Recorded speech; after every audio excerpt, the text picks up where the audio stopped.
Okay, Saudi Arabia. This is the blueprint you want for the Iron Dome. This is what it looks like. The bottom of it. This is the bottom of it. The very bottom of it.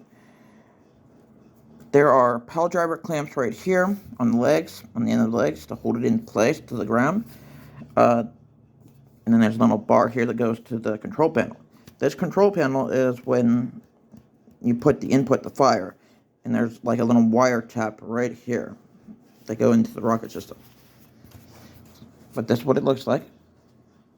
The bottom of the Iron Dome system. First goes the top. The rocket is unique. The fins all fold. They have brackets on them, so they like move. They fold up, so they into the rocket system and then they clamp into place once they fire. The rockets themselves are smart rockets that are programmed to track heat signatures from rockets to a certain angle. That's what makes them look like the way they do. And the rocket system itself can hold anywhere from 24 rockets to around 54 rockets. But the rocket itself is what's really important to make. The launching pad is pretty much just the launching pad. The rocket itself has the smart system in it. Smart microchips and stuff in it. That's the hard part where you're going to have a hard time finding them. Because they are programmed to, with a microchip to seek down and destroy other rockets through heat signatures. And the fins for them, they all close up, like they bend. So whenever you put them into the rocket system, they have to be closed, and then they unfold once they get launched.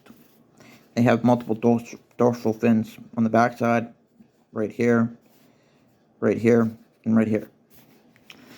And once they get to a certain altitude, these dorsal fins right here close. And sometimes these ones do too, so they can strike their target. That's why when they curve, when they go up and then they curve over, their front dorsal fins close. So that gives them the curve to actually curve more downwards for their trajectory. And that's why they do that.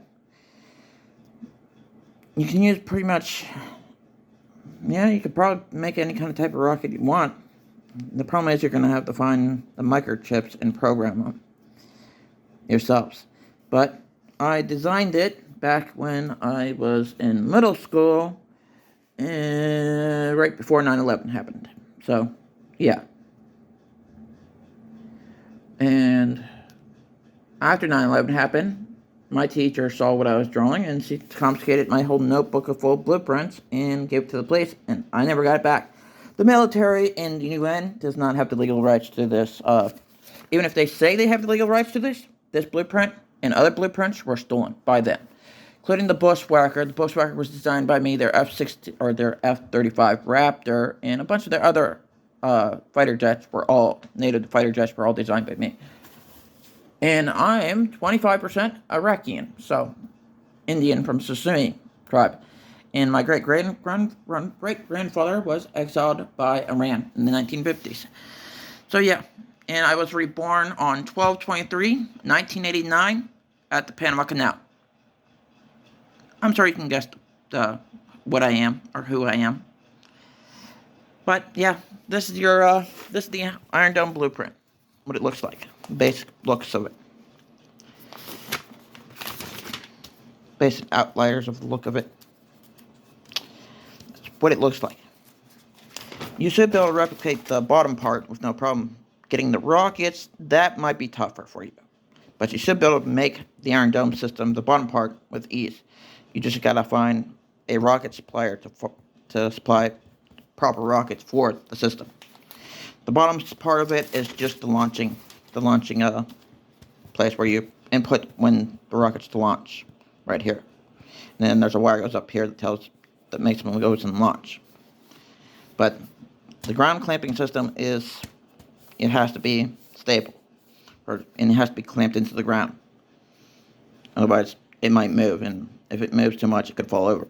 That's why it has a clamping system for the ground. Clamp into the ground with a pile driver system right on the corner. and it has a stabilizing system right in the middle between the legs. Then it has a rod that goes up here to a little small rod that can be rotated, that can rotate around the axle, and then it has the launching system, and then the rockets are up here. But this is basically what it looks like. And the rockets are unique, to say the least. And they have to be programmed, each rocket.